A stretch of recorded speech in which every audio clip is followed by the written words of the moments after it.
বিশেষ করে জয়সওয়ালের অসাধারণ ১৭ রান ও সন্দীপ শর্মার দুর্দান্ত ৫ উইকেট তোমরা কেমন উপভোগ করলে?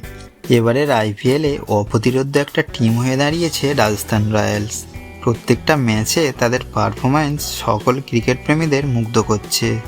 এদিনও জয়সওয়ালের দুর্দান্ত কামব্যাক 100, সন্দীপ শর্মার ৫ উইকেট ও চাহালের দুর্দান্ত মাইলস্টোনের সাহায্যে মুম্বাইকে তারা হেলায় হারিয়ে দেন। এদিন মুম্বাই টসে জিতে ব্যাট করলেও কোনো ফায়দা তুলতে পারল না। নিয়মিত ব্যবধানে উইকেট হারাতে থাকে। রোহিত, ঈশান ও সূর্যকুমার যাদবরা হতাশই করল সমর্থকদের।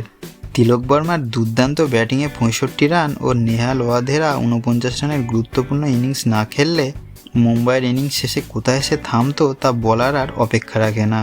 আর বোলিংয়ের কথা বলতে গেলে বুমরা হার্দিকদের পারফরম্যান্স এদিন যথেষ্ট সাদামাটাই দেখিয়েছে।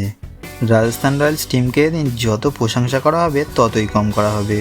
সন্দীপ শর্মা এদিন ৫ উইকেট নিয়ে একাই মুম্বাইকে ধূলিসাৎ করে দেন ও ম্যাচে একটা উইকেট নিয়ে আইপিএলে ২০০ উইকেটের নজির গড়েন যুজবেন্দ্র চাহাল। এবং ব্যাটিং করতে নেমে জয়সওয়াল দুর্দান্ত ১৭ রানের মাধ্যমে একাই মুম্বাই বোলারদের উড়িয়ে দেন। শেষে ৯ উইকেটের ব্যবধানে জিতে রাজস্থান রয়্যালস ৮ ম্যাচে ১৪ পয়েন্ট নিয়ে পয়েন্ট টেবিলের ১ নম্বর পজিশনে অবস্থান করছে।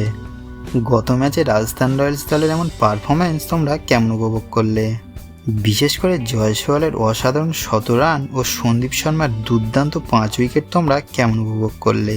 এবং এই হারের ফলে মুম্বাই কি প্লে অফের রাস্তা আস্তে আস্তে কঠিন করে তুলছে? তোমরা কি মনে করছো তা তোমরা অবশ্যই লাইক কমেন্ট করে জানাবে। ও ভিডিওটা যদি ভালো লাগে অবশ্যই চ্যানেলটা সাবস্ক্রাইব করতে ভুলবে না।